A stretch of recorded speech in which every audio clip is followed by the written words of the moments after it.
हम तो इतना जानते हैं कि महबूब की महफिल को महबूब सजाते हैं, आते हैं वही जिनको सरकार बुलाते हैं।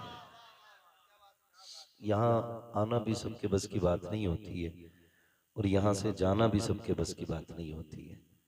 हुजूर की महफिल है, जब तक वो चाहेंगे बैठाए रखेंगे, जब वो नहीं चाहेंगे फिर बंदा बैठ नहीं सकता है।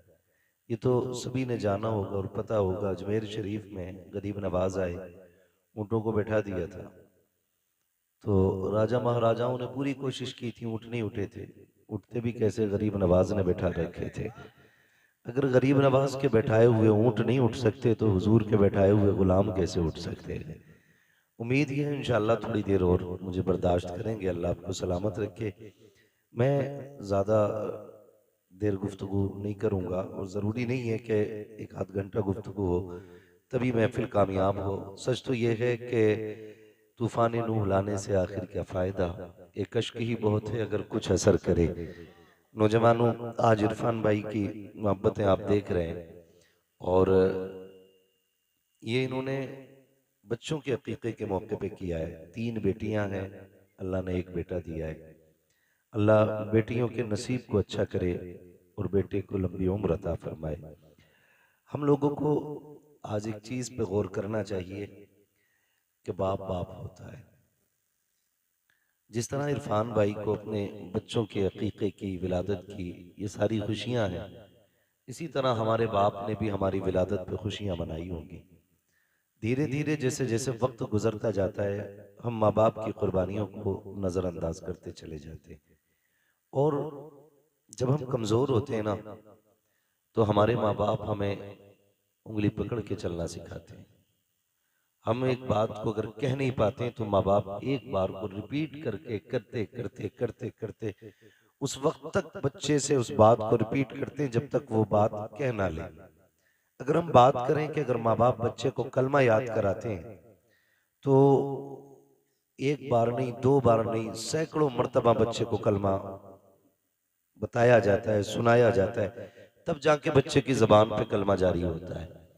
इसी तरह से बाकी बहुत सारे ऐसे उमूर हैं जिनमें माँ बाप कई बार कोशिश करते हैं।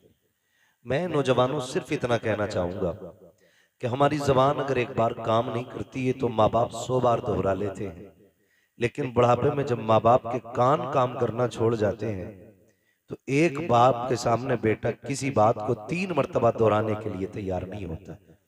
वो अल्लामा रूमी रहमतुल्लाहि तआला अलैह ने एक वाक़या तहरीर फरमाया कि एक शख्स की दीवार पे कौवा आके बैठ गया। वो बूढ़ा हो गया था, उसने अपने बच्चे को आवाज दी, बेटे जरा बात सुन। बेटा आ गया, उसने कहा अब्बा क्या बात है। उसने कहा बेटा ये दीवार पे क्या बैठा है, ये दीवार पे क्या बैठा है। तो उसने कहा अब्बा दिख नहीं रहा तुम्हें। कहा अगर दिखता तो तुझसे पूछता क्यों। तो उसने कहा अब्बा ये कौवा है। उसने कहा बेटे मैं ऊंचा सुन रहा हूं, थोड़ा और जोर से बोलो। उसने फिर कहा अब्बा ये कौवा है। उसने फिर तीसरी मर्तबा कहा बेटे और ऊंचा बोलो, मैं सुन नहीं पाया। बेटा बिगड़ गया, कहने लगा जब तुम्हें सुनाई नहीं देता तो शौक क्यों है बार बार पूछने का। बाप की आंख में आंसू आ गए। अल्लामा रूमी लिखते हैं कि उसने रो के कहा था बेटे जब तू छोटा था ना और एक कौवा इसी दीवार पे बैठा था, तूने 40 मर्तबा मुझसे तोतली जबान में पूछा था अब्बा ये क्या है। मैंने 40 मर्तबा तुझे कहा था ये कौवा है और कहा बेटे आज तुझे मेरी आवाज से नफरत हो गई है। कल जब तू तोतली जबान में मुझसे कहता था ना अब्बा ये क्या है, हर बार मैं तेरा मत्था चूम के कहता था बेटे ये कौवा है। हर बार तेरी पेशानी को तुझे ये लग रहा है कि तेरे बाप के कान ऊंचा सुनने लगे हैं। कहा मेरे लख्ते जिगर नूरे नजर बात सुन। कहा सुन, जब तू एक बात को बार बार कहता था तो हर बार मुझे ये खुशी होती थी मेरा बेटा बोलने लग गया है, मेरा बेटा बोलने लग गया है। नौजवानों में कहना ये चाहता हूँ हमारी विलादत पे हमारे बाप को कितनी खुशी होती है, हमारी पैदाइश पे कितनी खुशी होती है। हमारी विलादत हुई, बाप ने मीठा तकसीम कराया, लड्डू बनाए गए, पूरे मुआशरे में तकसीम किए गए। मेरा बेटा पैदा हुआ है, मेरे घर के अंदर शहजादा आया है। आपसे मैं इतना कहना चाहता हूँ, अगर बाप को इतनी खुशी होती है तो फिर बेटे बाप की मैयत की दुआएं क्यों मांग रहे हैं? अगर बेटा बीमार हो जाता है तो बाप कहता फिरता है, साहब दुआ करना अल्लाह बेटे को जिंदगी दे दे, बेटा लंबी उम्र पा जाए। अगर बेटा बीमार हो जाता है बाप रोता फिरता है, मेरे बेटे की लंबी उम्र की दुआएं की जाएं। मगर अफसोस की बात है, अगर बाप बीमार होता है तो बेटा कहता फिरता है, मौलाना दुआ कीजिएगा ताकि बाप की मिट्टी अल्लाह को प्यारी हो जाए। अब अच्छे नहीं लगते हैं, अब परेशानी ज्यादा है, अब देखा नहीं जाता है। ये किस्मत की खराबी है जब बाप की मौत मांग रहे हो। अल्लाह तौफीक दे तो बाप की जिंदगी मांगा करो, लंबी उम्र मांगा करो। तुम नहीं जानते हो, अगर तुम्हें यह लगता है इसकी खांसी से घर का माहौल बिगड़ रहा है, इसकी आवाज से घर का माहौल बिगड़ रहा है, तो गलत सोचते हो। खुदा की कसम, अगर ये बीमार बिस्तर पे पड़ा है, इसके हाथ उठते हैं खुदा की रहमतें बरस जाया करती हैं, इसकी जबान चलती है खुदा की तरफ से बरकतें आ जाती हैं। इसके लिए मौत ना मांगा करो, अगर मांग सकते हो इसके लिए जिंदगी की खैरात मांगा करो, जिंदगी की भीख मांगा करो। भूल गए हैं हम लोग, हमें शायद ये रिश्ते याद नहीं है।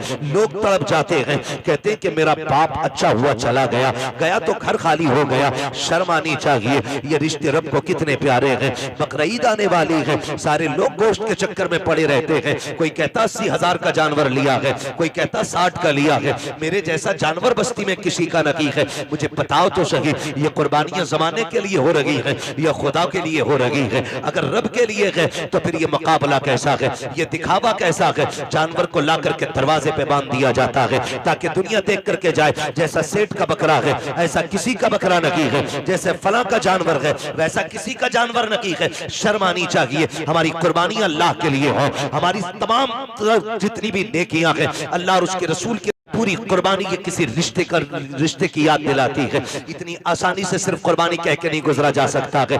आप देखो तो सही, तारीख का ये बाप पलटो, लोग हज करने के लिए जाते हैं, सफा मरवा की सही, ये माँ बाप की और औलाद के रिश्ते की याद दहानी है। आप देखें जमजम आप पियेंगे तब भी तुम्हें माँ और बेटे का रिश्ता दिखाई देगा। आप जाएंगे जब शैतान को कंकर मारेंगे वहां भी तुम्हें बाप बेटे का रिश्ता दिखाई देगा। जब गर्दन पे छुरी चलाते हो जानवर की, गौर से देखना वहां भी बेटे का बाप का रिश्ता नजर आएगा। ये रिश्ता कितना अजीम है रब की बारगाह में। आप गौर तो करो प्यारे, आज हम ये समझ लेते हैं क्या किया दुनिया के बाप पालते हैं, हमारे बाप ने पाला तो कौन सा बड़ा काम कर दिया। हम नादान हैं, गलत कह रहे हैं इस बात को। उनसे पूछो जिनके पास बाप का साया नहीं है। जमीन कितनी तंग नजर आती है, खुशियां कितनी महदूद हो जाती है जब सर से बाप का साया चला जाता है। खुदा की कसम, अगर बाप होता है तो पता नहीं चलता जवानी कब आ गई है, और अगर बाप चला जाता है तो फिर जवानी मुश्किल से मैसर हुआ करती है। जिस उम्र में पस्ते और किताबें होनी चाहिए उस उम्र में हाथों में औजार आ जाते हैं, मैकेनिक बना दिया जाता है, होटलों के बर्तन आ जाया करते हैं।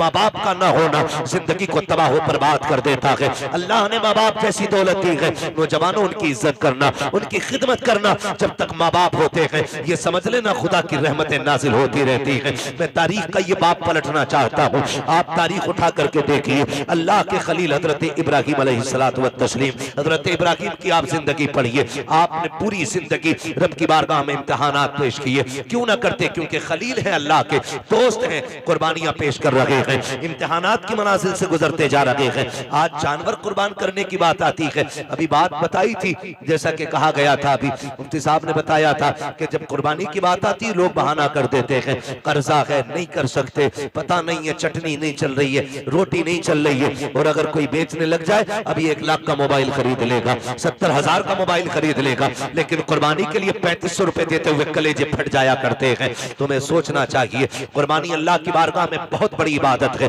फरमाया गया कुर्बानी के दिनों में कुर्बानी से बड़ी कोई इबादत नहीं है। अगर कुर्बानी की जगह पे आप एक सोने का ढेर भी अल्लाह की राह में खर्च कर दो तब भी अल्लाह उतना राजी नहीं होता है जितना तुम्हारी कुर्बानी से अल्लाह राजी हुआ करता है। इसमें बहाने ना बनाया करें, इसमें आप हीले तलाश करके ना निकला करें। तारीख का ये बाप पलटिए, शुक्र अदा करें अल्लाह ने जानवर की कुर्बानी मांगी है। अगर बेटे की कुर्बानी मांग लेता तो अल्लाह ने अपने खलील से बेटे की कुर्बानी मांगी, हमसे मांग लेता तो बकरा देने तैयार नहीं है। बेटे के मामले में फिर क्या होता? वो करीम है, उसने इब्राहिम खलीलुल्लाह की सुन्नत को जिंदा करने के लिए हमसे जानवर की कुर्बानी मांगी, जानवर की कुर्बानी जिंदा मांगी, जानवर की कुर्बानी मांगी है। और आप इस बात पे भी गौर करें इस बात पे भी गौर करें, अगर आप मुसलमान हैं तो आपको आजमाया जाएगा। कहते हैं यार मुसलमान और हम पे मुसीबतें आ रही हैं। हाँ हाँ, आप मुसलमान हैं तो आप ही को आजमाया जाएगा। वो कहा था किसी ने, शहादत गए उल्फत में कदम रखना है।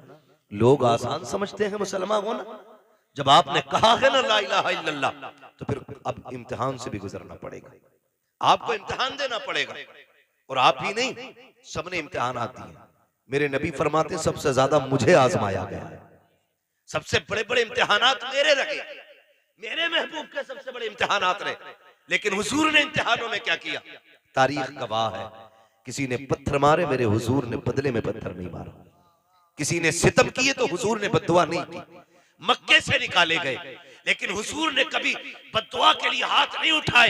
यहां तक कि ताइफ में पत्थर लगे, हुजूर के हाथ उठ गए। हाल क्या था, जूतियां खून से भरी हैं, बदन कपड़े खून से शराबोर है, चेहरे से खून बह रहा है, लेकिन हाथ उठे तो यही कहा था, मालिक इन्हें अजाब न देना, इन्हें बख्श दे, मालिक इन्हीं की नस्ल से दीन के अलंबरदार पैदा फरमा दे।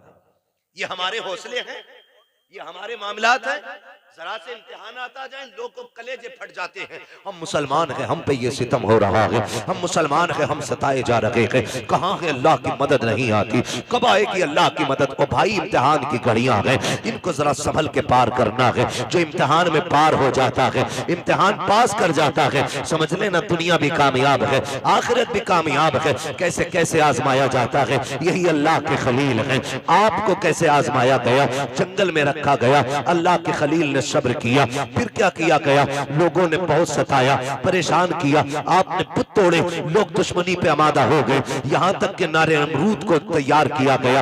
आग इतनी तेज थी कि परिंदा कोई ऊपर से गुजरता तो वो गिर जाया करता था और मर जाता था उसकी तपिश से। अल्लाह अकबर, तारीख का ये बाप पलटते चले और देखते चले। जब उसी नमरूद की आग में डालने की बारी आई, हजरत जिब्रील अमीन ने आके कहा था, इब्राहिम रब के खलील हो, मैं रब की बारगाह तक जाता हूं, अगर कोई जरूरत हो तो बताएं। आप मंजनीक के अंदर रखे हुए हैं, ये नहीं कहा था जिब्रील देखो सामने आग है, मैं मंजनीक में हूं, कहा था कि मैं जानता हूं, मेरा रब भी जानता है, मुझे कोई जरूरत नहीं है। कहा फिर अपने रब ही से कह दो, कहा जो सब जानता है उससे कहने की जरूरत क्या है, जिसमें वो राजी है उसमें मैं राजी हूं।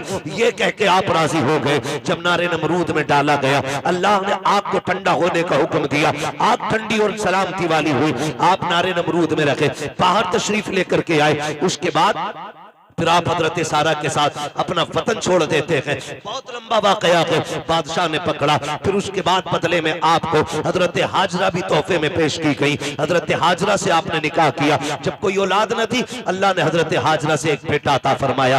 जब एक बेटा पैदा हुआ, आपकी मोहब्बत ज्यादा हो गई, फरिश्ते बातें करने लगे, मालिक ये तेरा खलील है, तेरा दोस्त है, लेकिन अपने बेटे से बहुत ज्यादा प्यार करता है। रब ने फरमाया, इब्राहिम का जी रब्बे जलील, का बेटे को अपने आप से दूर कर दो। कहा क्या करना है मालिक, का ऐसी वादी में छोड़ के आओ जहां पे कोई आबादी ना हो। हजरत इब्राहिम खलीलुल्लाह ने बेटे को लिया, आज वहां लेकर के आए जहां आज काबा मौजूद है। उस जमीन पे बीवी बच्चे को लेकर के आए। तारीख का ये बाप बड़े सुनहरे अल्फाज में लिखा हुआ है, बहुत गौर से सुनना प्यारे, और जाकर के बहन बेटियों को भी ये बाप सुनाना। हजरत इब्राहिम खलीलुल्लाह जब उस जंगल में आए जहां पे दरख्त का साया तक नहीं था, हरियाली तक नहीं थी, काले पत्थरों की पहाड़ियां है, दूर दराज तक कोई नहीं है। अल्लाह के खलील ने बीवी बच्चे को जब छोड़ा है और छोड़ के जाने लगे हैं, हजरत हाजरा ने दामन पकड़ा, साथ चलने लगी है। मुअर्रिखीन ने लिखा है 3 मील तक दामन पकड़ के हजरत हाजरा चली है और ये पूछती जा रही थी, अल्लाह के खलील बताते तो जाओ, क्यों छोड़ के जा रहे हो, कोई खता हो गई है, बताओ तो सही, क्यों छोड़ के जा रहे हो, क्या बात है, अपनी मर्जी से छोड़ के जा रहे हो या रब के कहने से छोड़ के जा रहे हो। ये हजरत हाजरा कहते कहते 3 मील तक दौड़ी है। तारीख गवाह है, खुदा की कसम, एक जुमला भी हजरत हाजरा ने नाशुक्री का नहीं कहा था। आज शौहर अगर बीवी के पसंद के कपड़े न लाता है तो फिर बीवियां बिगड़ जाया करती हैं, कहती तुम्हारे घर में सुकून नहीं मिला है, जब से तुम्हारे घर में आई हूँ मुझे मिला कि क्या है, इस तरह के ताने दिया करती हैं। ए मेरी बेटी, मेरी बहन, कान खोल के सुन लेना, तेरी जन्नत तेरे शौहर के कदमों में रखी गई है। तू लाख सजदे कर ले, लाख नवाफिल पढ़ ले, अगर तेरा शौहर तुझसे नाराज है तो खैरियत नहीं है। अगर तेरा शोहर 2 पैसे की चीज लेके आता है, उससे चेहरा बिगाड़ के बात ना कर, उसका मुस्कुरा के इस्तेमाल करना। तू नहीं जानती है कि तेरे शौक तो इतने हैं कि शोहर की कमाई उतनी नहीं है। लंबी लंबी लिस्टें बना के दी जाती है, मुझे 7,000 का जोड़ा चाहिए, 8,000 का जोड़ा चाहिए। मेरी बहन तो कनीज़े फातिमा ज़हरा है, तेरे लिए जन्नत में महल्लात तैयार किए गए हैं, जन्नत में जन्नती लिबास तेरे लिए है। फकत इतना करना है, तुझे अपने शोहर की रजा में राजी रहना है। तू कौन है, तेरी औकात क्या है? ना तू वली की बेटी है, ना तू नबी की बेटी है, ना तू नबी की बीवी है, ना तू वली की बीवी है। तारीख का ये बाप पलट के तो देखो, हजरत हाजरा को अल्लाह का खलील छोड़ के जा रहा है, जंगल में छोड़ के जा रहे हैं। कोई दरख्त नहीं है, कोई साया नहीं है, जंगल की जंगल है। 3 मील तक दौड़ी है, दामन पकड़ के दौड़ के कहा था, खलील ये तो बता के जाओ क्यों छोड़ के जा रहे हो? इतनी सी खजूरें, इतना सा पानी, ये किसके सहारे है? अल्लाह के खलील की आप तारीख पढ़िएगा, आग में डाले गए हैं, अल्लाह के खलील नहीं रोए हैं, वतन छोड़ा है नहीं रोए हैं, नमरूद की फौज ने पीछा किया है नहीं रोए हैं। लेकिन जब बेटे को जंगल में छोड़ के जा रहे हैं, लोग कह दिया करते हैं मेरे बाप का रिश्ता की क्या है, मेरा बाप मुझसे प्यार नहीं करता है। गैरत आनी चाहिए। खुदा की कसम, वो खलील जो नमरूद की आग से लग कर के नहीं रोया, वो खलील जो आग में डाला गया तब आंसू नहीं आए, दुश्मनों ने पीछा किया तब नहीं रोया। लेकिन आज जब बेटे को छोड़ के जा रहे हैं, आंख से आंसू टप टप गिरते जा रहे हैं। शरीक हयात ने कहा था, अल्लाह के खलील बताते तो जाओ, इस जंगल में क्यों छोड़ के जा रहे हो? अच्छा ये बताओ, अपनी मर्जी से छोड़ रहे हो या रब ने हुक्म दिया है? इतना सुनना था। अल्लाह के खलील ने कहा था, हाजरा प्यारी सौजा बता तो सके, अगर रब ने किसी को ऐसा बेटा दिया हो और वो भी कोई शुरू उम्र का ना हो, 70 साल की उम्र में मिला हो, और यूं ही नहीं जिसको दुआओं में मांगा हो, सजदों में रो के मांगा हो, तब जाके इस्माइल सा बेटा मिला हो, क्या ऐसे बेटे को कोई जंगल में छोड़ जाएगा? अपनी मर्जी से छोड़ के जाएगा? कहा हाजरा ये अपनी मर्जी से छोड़ के नहीं जा रहा हो, बल्कि अपने रब के कहने से छोड़ के जा रहा हूं। हजरत हाजरा ने इतना सुना, तवक्कुल अल्लाह देखिए, अल्लाह पे भरोसा देखिए, इतना सुनना था, दामन छोड़ा, मुस्कुरा के कहती है, खलील पे ठहरो, ये पानी भी ले जाओ, खजूरें भी ले जाओ। कहा क्या करोगी? कहा जिस रब की मर्जी से छोड़ के जा रहे हो, वही रब खाना भी दे देगा, पानी भी दे देगा। इसे तवक्कुल अल्लाह कहते हैं। क्या बात है। नारे तकबीर, नारे रिसालत, मसलके आला हजरत खतीब अहले सुन्नत मुफ्ती हम्माद रजा मुरादाबादी, नारे तकबीर। ये रिश्ता होता है माँ बाप का, इसे समझने की कोशिश करें। जो खलील नारे नमरूद से न रोया, वो बेटे की जुदाई पे रो दिया, वो बेटे को छोड़ते वक्त रो दिया। सोच तो सही, कैसे कह देते हो मेरा बाप प्यार नहीं करता? खुदा की कसम खा के कहता हूं, मंडी चले जाओ, मार्केट चले जाओ, जितने मजदूर थैले हाथ में लेके खड़े होते हैं ना, उनसे पूछना इस उम्र में क्या जरूरत थी इतनी गर्मी में काम करने की? सिर्फ यही कहेगा, बच्चों का पेट है, बच्चों के लिए आया हूं। बच्चों की जरूरतें माँ बाप को मौत तक ले जाती है, और औलाद कहती है क्या किया है मेरे बाप ने, क्या किया है मेरे बाप ने? खुदा की कसम, अगर तेरे हलक में हराम का लुकमा नहीं जाने दिया है, तो सबसे बड़ा एहसान किया है तेरे बाप ने, बहुत बड़ा एहसान किया। और मैं ज्यादातर नौजवान बेटे आपसे गुजारिश कर जाऊं, आप ही के रामपुर से एक दिन फोन आया, कहा गया कि मौलाना हमारे अब्बा को समझाइए। मैंने कहा बात क्या? उसने कहा रिश्ते नहीं हो रहे हमारे। मैंने कहा वजह? उसने कहा वजह यह है कि जो भी रिश्ता करने आता है वो ये पूछता है कि तुम्हारा बाप क्या करता है, या मेरे बाप से पूछता आप क्या करते। तो जब वो कहते हम रिक्शा चलाते, तो रिश्ते करने वाले लौट के चले जाते।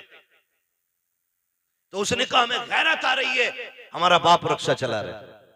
मैंने कहा ठंडे दिमाग से सोच, शाम को तेरा बाप आता है तो कपड़े पसीने में भीगे होंगे।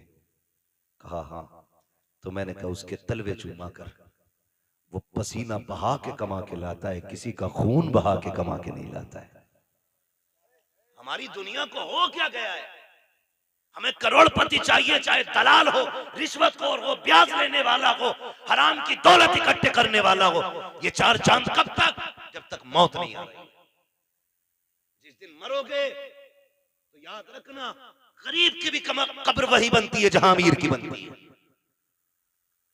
फिर इतराना किस बात पर है? नौजवानों, अपने मजदूर बाप की इज्जत करना, मजदूर बाप की इज्जत करना। उसने कम से कम तुम्हें हलाल के लुक़्मे खिलाए।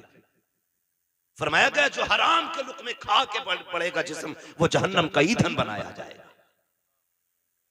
क्या यह एहसान नहीं किया बाप ने कि ईंटें ढोता रहा, रक्शे चलाता रहा, बोझ उठाता रहा, लेकिन किसी के आंसू बहा के पैसा नहीं लाया, किसी का हक मार के पैसा नहीं लाया, किसी को सता के पैसा नहीं लाया। तुझे क्या पता है, लोग कहते मजदूर के घर बेटी नहीं देनी है। मैं कहता हूं अगर बेटी देनी है तो मजदूर के घर दे। खुदा की कसम तेरी बेटी को जो इज्जत मजदूर के घर मिल सकती है वो दुनिया के दौलतदार के घर नहीं मिलेगी। किसी रिश्वतखोर या प्याजुए के घर जाकर के तेरी बेटी को वो इज्जत नहीं मिलेगी जो एक मजदूर के घर तेरी बेटी को इज्जत और सुकून मिल सकता है। वजह ये है आज हम इज्जत मजदूर को जलील समझते हैं। महबूब की चौखट है। एक गरीब सहाबी आए, आका करीम को सलाम पेश किया, अर्ज करते हैं या रसूल अल्लाह आज माशरा बहुत बिगड़ता जा रहा है, क्या बात है? आका हम मजदूर डिपार्टमेंट से ताल्लुक रखते हैं, हमारी मजदूरी नहीं दी जाती है, लोग पैसा मार लेते हैं, आका में कई कई दिन तक धक्के दिए जाते हैं। मेरे नबी ने इतना सुना उठ के खड़े हो गए। फरमाया मुसाफा नहीं करोगे?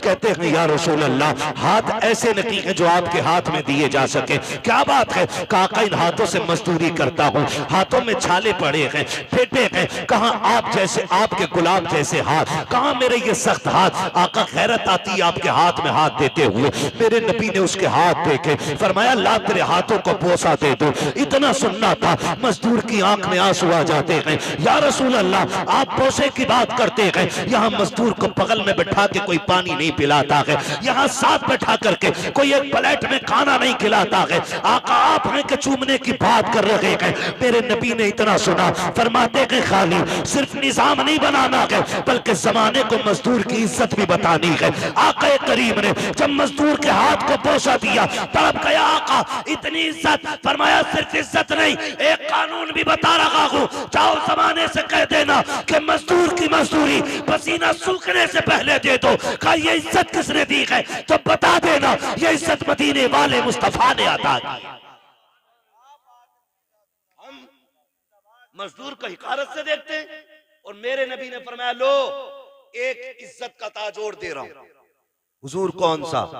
फरमाया अल कासिबु हबीबुल्लाह, जो मेहनत मशक्कत करके कमाएगा कयामत में अल्लाह उसे अपने हबीबों की सफ में जगह अता फरमाएगा। तो कम से कम इतना ख्याल करें नौजवानों, हम तो अपने बाप की मेहनत का ख्याल करें। अगर ये दुनिया वाले हमें मजदूर का बेटा कहते हैं तो कहने दें, हमें उस बाप की इज्जत करनी है जिसने चौक में गालियां खा के मजदूरी पे धक्के उठा के हमें पाला है। तुमसे तो कम से कम इतनी तवक्को होगी उस बाप को कि कोई इज्जत करे ना करे, मेरा बेटा तो इज्जत देगा ना। अगर वही औलाद उसे जलील करने लगे तो बताओ वो जी के क्या करेगा? क्या करेगा वो जी के? जब वही औलाद उससे कहती हो कि तुझे टुकड़े डालने से बेहतर है कुत्ते को टुकड़े डाल दिया जाए, क्या करेगा वो बाप जी के? उसे हार्ट अटैक नहीं आएगा? उसे हार्ट अटैक नहीं आएगा? वो रोएगा नहीं अपनी कमनसीबी पे? क्या वो भूल गया होगा उन दिनों को जब तुझे गोद में उठा के वो गली गली फिरता रहा?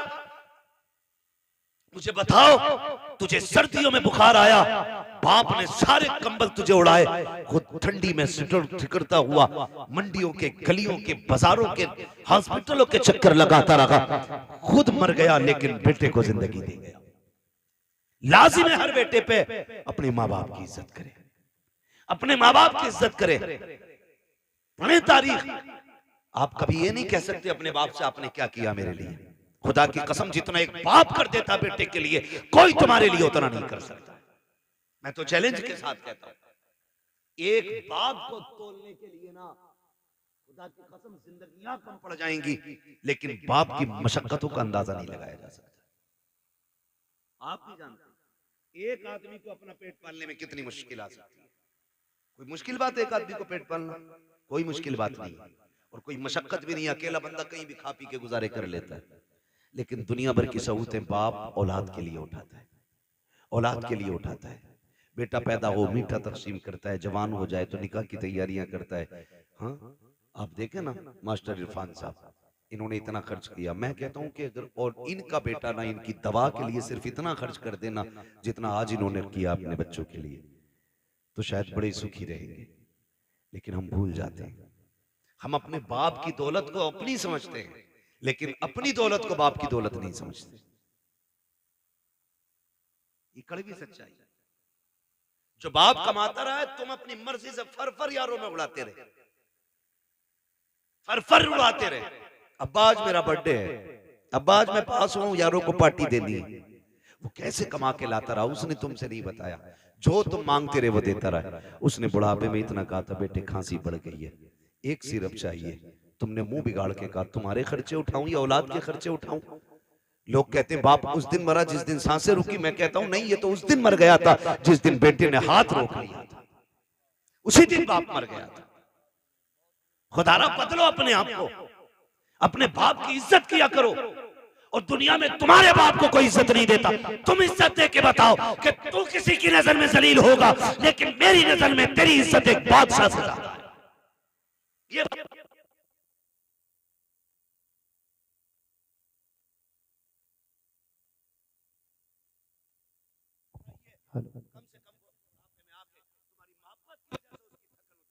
ये कोशिश किया।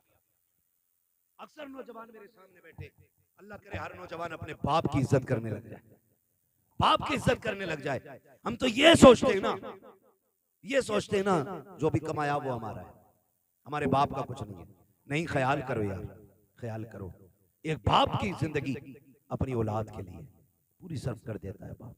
मैं अर्ज कर रहा था, अल्लाह का खलील बेटे को छोड़ते वक्त, बेटे को छोड़ते वक्त, बेटे को छोड़ते वक्त अल्लाह के खलील रो दिए, रो दिए।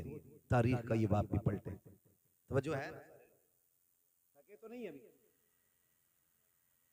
अगर नहीं थके तो बोले जरा या रसूल अल्लाह। हमारे अलीम भाई बता रहे थे कि ये बड़े सुस्त लोग बैठे, और नकीब साहब भी फरमा रहे थे हल्के में मत लेना। अल्लाह सलामत रखे। मैं आपसे ये भी नहीं कहूंगा कि आप हाथ उठा के सुभान अल्लाह को या उठ के सुभान अल्लाह को। मैं कहता हूं जो मैं बात कह रहा हूं इसे दिल पे लिख के ले जाना। अगर आज के बाद एक बाप को भी इज्जत मिल गई ना, तो मैं समझूंगा हम सबका यहाँ आना कामयाब हो गया, आपका बुलाना कामयाब हो गया। बस यही कोशिश रहती है। मेरी तकरीर तबे यार को बेचैन करती है, सबब के आगे वही कहता हूं जो दिल पर गुजरती है। मुझे बहुत दूर से बुलाया है, मैं बजाय तो मुरादाबाद का हूं, और लेकिन पूछा मुफ्ती साहब क़िबला से, अपने भी घर आना पड़ता तो जहाज से ही आना पड़ता। हाँ, बिना फ्लाइट के अपना घर भी मैसर नहीं होता है।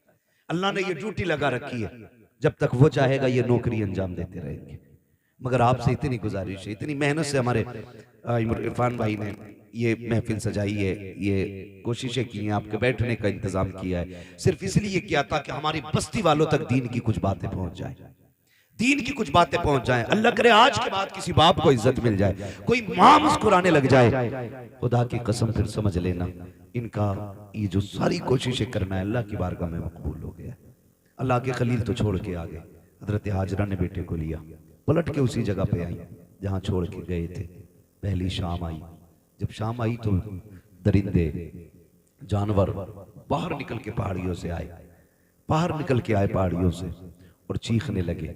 जब बोलने लगे, हजरत हाजरा की गोद में हजरत इस्माइल है, आपने ना एक खारदार लकड़ी तोड़ी दरख्त से, किसी पेड़ की कोई शाख तोड़ी और उसको आसमान में घुमाया। फिर आपने जानवरों को मुखातब करके कहा, खबरदार शर्म नहीं आती है, देख नहीं रहे हो किस पे भौंक रहे हो? मैं एक नबी की माँ हूं, एक नबी की बीवी हूं, मेरी गोद में जो लाल है कोई आम बेटा नहीं, मेरी गोद में रब का इस्माइल लेटा हुआ है, रब का इस्माइल लेटा हुआ है। का खबरदार भौंकने की जरूरत ना करना, हम पे भौंकने का मतलब है नबी की इज्जत पे भौंकना। इतना कहा, सारे जानवर पलट के चले गए, सारे चले गए। फिर वो पानी, वो खजूरें, वो सत्तू, वो क्या सब कुछ जो भी दिया था, कब तक चलना, सारे ही खत्म हो, जो भी खाने पीने का सामान था खत्म हो गया। लेकिन माँ माँ होती है। फिर वो वक्त भी आया कि माँ के सीने का दूध भी खुश्क हो गया। फिर जब बेटे ने सूखी जबान होठों पे फेरी तो माँ से देखा ना गया। तारीख गवाह है, हज करने के लिए जाओ, हुक्म होता है सफा मरवा की सही करो। मालिक ये क्या है? कहा यहाँ मेरी हाजरा दौड़ी थी। फिर क्या करना है? कहा जब तक तोड़ेगा नहीं तेरा हज पूरा नहीं होना है। तुझे दौड़ना जरूरी है। मालिक क्यों दौड़ाया गया? का जब जब यहाँ आके तुम दौड़ोगे ना तो तुम्हें माँ और बेटे की मोहब्बत का एहसास हो जाएगा। एक माँ ने बेटे की मोहब्बत में कितने चक्कर लगाए हैं, 7 चक्कर लगाए। माँ तो माँ होती है। बेटे को लिटाया जमीन पे, आपने एक पत्थर इधर से रखा, एक इधर से रखा, एक पत्थर ऊपर से रखा, 3 पत्थरों से बेटे का थोड़ा सा धूप का साया किया। उसके बाद दौड़ लगाई है पानी की तलाश में। आप दौड़ करके पहाड़ के सिरे पे चढ़ी है, चारों तरफ देखा पानी नजर नहीं आया। फिर ख्याल आया मेरे बेटे को कोई जानवर न ले जाए। फिर पलट के वापस आई है, फिर बेटे की खुशकी देखी है, फिर दौड़ लगाई है। बाज मार्रिखीन ने यहां तक लिखा है कि 7वें चक्कर पे हजरत हाजरा गिर जाती है। अल्लाह अकबर, जब गिरी है इधर हजरत इस्माइल ने एड़ियां रगड़ी है। जब एड़ियां रगड़ी, रब ने फरमाया जिब्रील जी रब्बे जलील जल्दी कर दौड़ के जा करके मेरे इस्माइल की एड़ियों की जगह से चश्मा जारी कर दे। तारीख गवाह है, हजरत हाजरा ने खुद को संभाला और दौड़ करके आई। क्या देखती है? जहां बेटे के पैर लग रहे थे वहां से पानी का चश्मा जारी हो गया है, चश्मा जारी हो गया है। आज दुआ के लिए तुम मियाओं के चक्कर लगाते हो, खानकाहों में डूब जाते हो। जिससे दुआ लेनी थी तुमने उससे दुआ नहीं ली। अगर तकदीर बिगड़ लगी है, बरकत नहीं हो रही है, जाके माँ से दुआ ले ले। खुदा की कसम, जिसकी कहीं नहीं सुनी जाती है उसकी माँ की चौखट को सुन ली जाती है। नारे तकबीर, नारे रिसालत, मसलके आला हजरत मुफ्ती हम्माद रजा मुरादाबादी सवी अख्तर रामपुरी, नारे तकबीर। मुफ्ती साहब फरमा रहे हैं भाई ये लोग सुन रहे हैं, तो मैं तो ये समझता हूं कि अगर दिल हुजूर से लग जाए तो फिर महफिलों से लोग उठा नहीं करते। वाह वाह वाह, बहुत। हाँ, और अगर महफिल में दिल लगने लग जाए तो समझें कि हुजूर की नजर करम हो गई है, हुजूर की नजर करम हो गई है। हुजूर आपकी तरफ नजर करम फरमा चुके हैं। बस मैं आपसे इतनी गुजारिश करूंगा, फरमाया गया या अय्युहल्लज़ीना आमनू उदखुलू फिस्सिल्मी काफ़ा, ए ईमान वालों पूरे पूरे इस्लाम में दाखिल हो जाओ, पूरे पूरे दाखिल हो जाओ। अल्लाह तौफीक दे। कुर्बानी आ रही है तो सारे लोग कोशिश करें, कुर्बानी करें। जिन पर वाजिब है करेंगे इंशाअल्लाह, जिन पर वाजिब है करेंगे इंशाअल्लाह। उम्मीद है जितने नौजवान बैठे हैं, जो भी साहिब निसाब होंगे इंशाअल्लाह वो कुर्बानी जरूर करेंगे। हाँ, अल्लाह ताला हमें अपनी सच्ची मोहब्बत अता फरमाए। और थोड़ा सा ख्याल करें, एक पैगाम आखिर में चलते चलते मैं ये भी दे दूं। मेरे भाई कोशिश ये करनी है, कुर्बानी अक्सर और बेशतर हम लोगों के यहाँ होती है। होता क्या है कि हम अक्सर उनके घर गोश्त भेजते हैं जिनके घर से हमारे घर गोश्त आता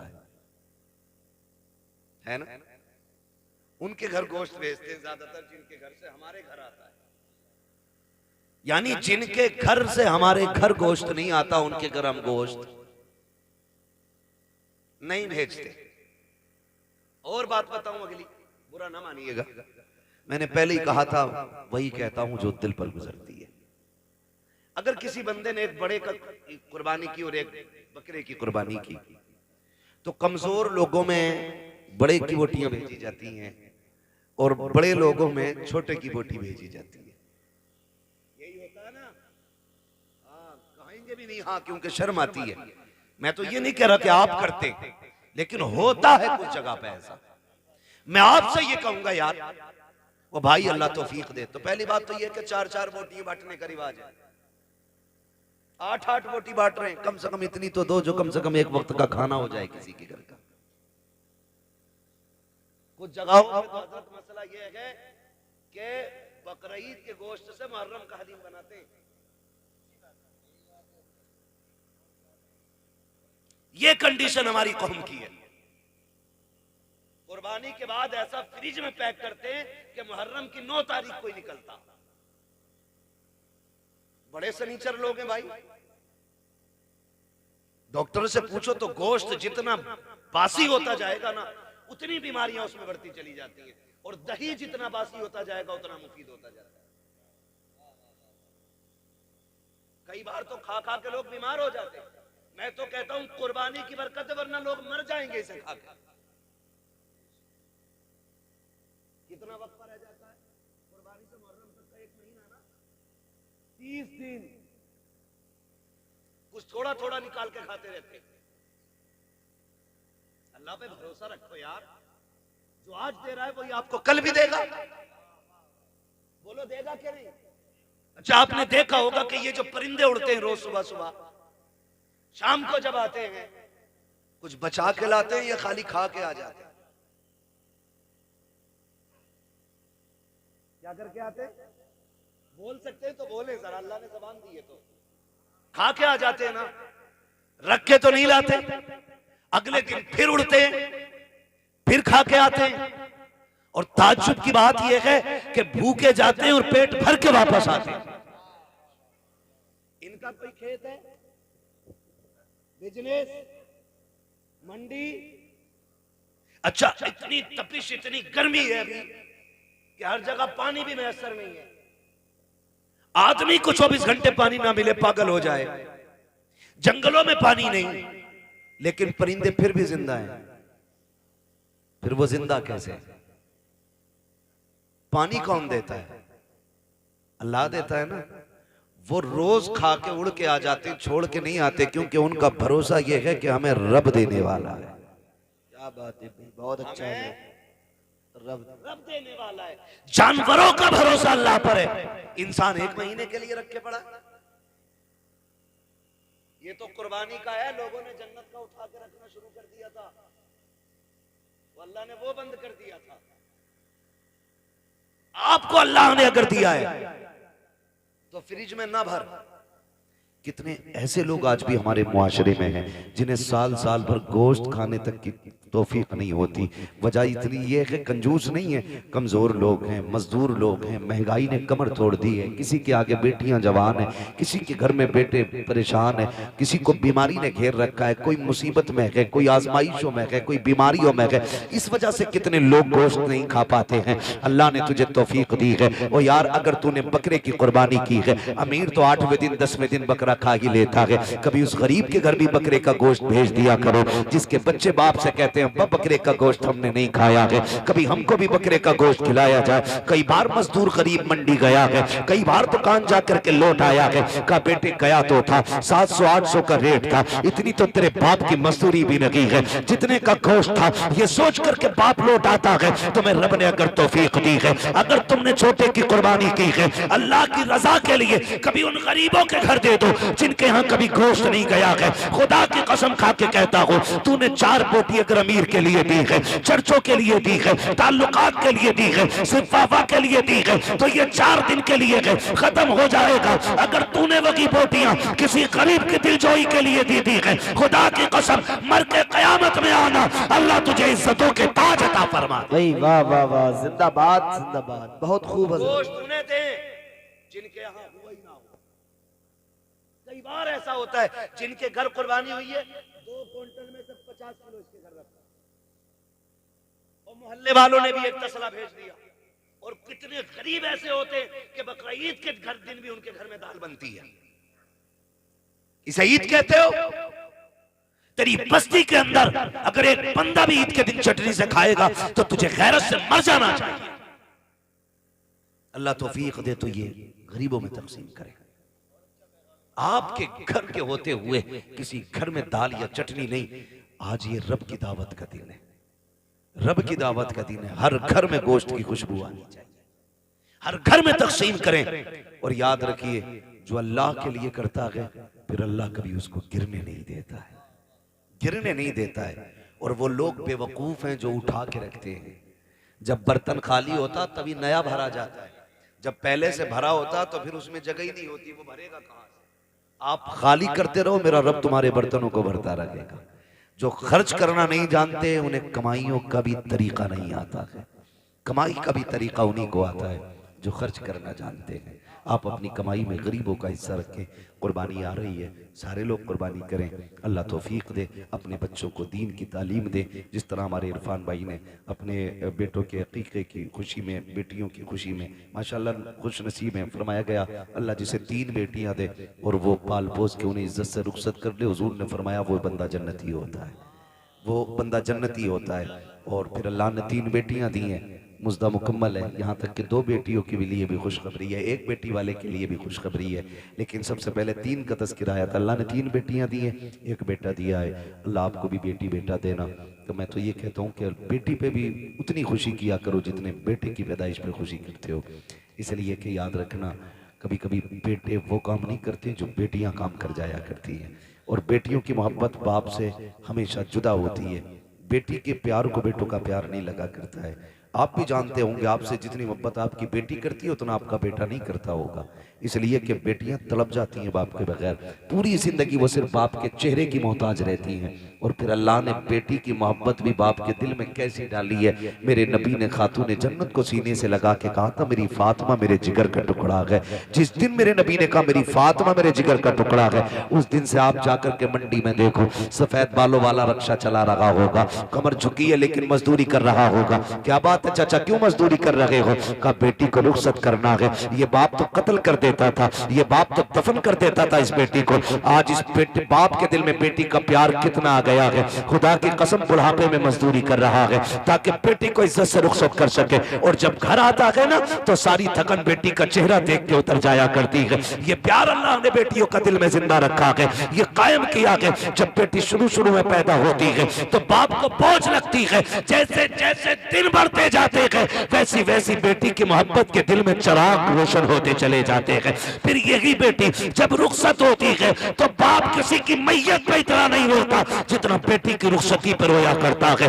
ये प्यार किसने पैदा किया है? ये रब ने पैदा किया है। अल्लाह बेटा दे तब भी खुशी मनाओ, बेटी दे तब भी खुशी मनाओ, इसलिए कि बेटा नेमत होता है, बेटियां खुदा की रहमत हुआ करती है। नेमत का हिसाब दोगे, रहमत का हिसाब नहीं होगा। और फरमाया गया कि बेटियां बाप के लिए जहन्नम की और बाप के दरमियान दीवार होती है। जिनको बेटियां रब ने दी है, सिर्फ बेटी नहीं दी गई है बल्कि उसे जन्नत का परवाना दे दिया गया। अल्लाह हमें बेटियों की इज्जत करने की तौफीक अता फरमाए, बेटियों से प्यार करने की तौफीक अता फरमाए। हम अपने बेटे बेटियों की खुशी में इसी तरह की महफिलें आबाद करते रहें। बस जो हुए गलत उनको माफ फरमाए रब्बे कायनात। जिंदगी ने दिया साथ, फिर होगी मुलाकात, चमन रहा फूल खिलेंगे, जिंदगी रही फिर मिलेंगे। मुसाफिर हम भी, मुसाफिर हो तुम भी, किसी मोड़ पर फिर मुलाकात होगी। फकीरान आए सदा कर चले, सदा खुश रहो ये दुआ कर चले। सारे लोग कलमा शरीफ पढ़ लीजिए, ला इलाहा इल्लल्लाहु मुहम्मद रसूलुल्लाह।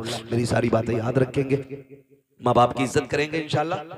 सारे बोले इंशाल्लाह और जोर से। अपनी जिंदगी में अपने बाप को दुख नहीं होने देना है। कोई हमारे बाप को इज्जत दे ना दे, हम अपने बाप को इज्जत देंगे। दुनिया कितना भी नीचा समझे लेकिन अपने बाप को यह एहसास दिलाएंगे कि हम अपने बाप को एक बादशाह से ज्यादा इज्जत देते हैं। हमारी जिंदगी में हमारे बाप का वो वकार है जो बादशाह का वकार रियाया की नजर में होता, ये हमें एहसास दिलाना है और अपने बाप की खिदमत करनी है। अगर उनकी जिंदगी आपको मिल गई है तो आप खुशनसीब होंगे अगर उनकी खिदमत करके जन्नती हो जाए। आपकी कमाई अगर बाप पे लग रही है तो आप नसीब वाले हैं। किसी की कमाई कुत्तों पे लगती है, किसी की कमाई मुकदमों में लगती है, किसी की कमाई झगड़ों में लगती है, किसी की कमाई बीमारियों में लग जाती है। नसीब वाले हैं जिनकी कमाई माँ बाप के काम आ जाया करती है। अपनी कमाई का हिस्सा अपने माँ बाप पे खर्च कीजिएगा। दूसरी बात मैंने कही थी, कुर्बानी आ रही है, जिन पे कुर्बानी वाजिब है वो सारे लोग कुर्बानियां करें। तीसरी बात एक और ये भी कही मैंने कि खुदारा अपने दुश्मनों को माफ करने का हौसला पैदा करे। अगर आजमाइशें हों अल्लाह की तरफ से, कोशिश ये करें कि हम इस आजमाइश में मुकम्मल उतरेंगे। मुसीबत आए सब्र करना है, अल्लाह इज्जतें दे शुक्र करना है। शुक्र करने के तरीके ये होते हैं, अल्लाह ने दौलत दी है तो अल्लाह का जिक्र किया जाए, अल्लाह को राजी किया। ये नहीं कि प्रधान के बेटे पे दौलत आ गई तो वो डीजे न बजा रहा है, लड़कियां नचा रहा है ला करके। ये कोई कमाल नहीं है। मौत आनी है, मौत आनी है, सबको मरना है। पैसा तो अगर बात की जाए तो सभी पे होता है, लेकिन सबकी दौलत दौलत उस्मानी नहीं होती है। दौलत उस्मानी वो होती है जो अल्लाह और उसके रसूल के नाम पे खर्च की जाती है। अल्लाह और उसके रसूल के नाम पे जो दौलत खर्च की जाती है, तो कोशिश ये करें हम अपनी कमाई को हराम जगह नहीं हलाल जगह खर्च करेंगे ना इंशाल्लाह। ऐसे सारे नौजवान वादा करते हैं इंशाल्लाह माँ बाप की इज्जत करेंगे, रिश्तों का ख्याल करेंगे। याद रखिएगा मैंने कहा जैसे इरफान भाई ने आज अपने बच्चों की खुशी मनाई है ना, हमारे बाप ने भी हमारी विलादत की खुशी मनाई होगी। इतने खुश हुए होंगे वो, बल्कि इनसे भी ज्यादा खुश हुए होंगे। हर कोई यही अपने बारे में तसव्वुर करे तो कोशिश ये करें हमें अपने माँ बाप को दुख नहीं देना है। कुर्बानी में जब गोश्त की बारी आए तो तकसीम करना है, दो दो बोटियां नहीं, कम से कम इतना देना है कि किसी के एक घर की किसी दिन की हंडिया हो जाए। कभी कभी ना तो किसी के लड्डू किसी के घर की मुसीबत बन जाते है ना। किसी मोहल्ले में बेटा पैदा हुआ किसी के तो 2 लड्डू भेज दिए, तो घर में बच्चे 4 लड्डू 2। या तो इस हिसाब से लड्डू दिया करो जितने मेंबर हैं उतने दे दो। तो कभी कभार लठियां चल गई घर में, आग लगे ऐसे लड्डुओं को, भाई जो किसी के घर का चैन उड़ा दे। अगर दिया भी करो तो इतना दिया करो कि किसी के घर में झगड़ा ना। समझने में जो कुछ कहना चाह रहा हूं, 4 बोटी नहीं देनी है, कम से कम इतना दो कि एक वक्त गरीब के घर की हंडिया हो जाए, इतना कम से कम दिया करो। अल्लाह ताला हमें महबूब के तरीके पे अमल करने की तौफीक अता फरमाए। वो मालीना इल्लल बलाग। सारे लोग मेरे साथ पढ़ लें, अस्तगफिरुल्लाह रब्बी मिन कुल्लि ज़ंबिन व अतूबु इलैहि। वो मालीना इल्लल बलाग। अस्सलामु अलैकुम व रहमतुल्लाहि व बरकातुहू।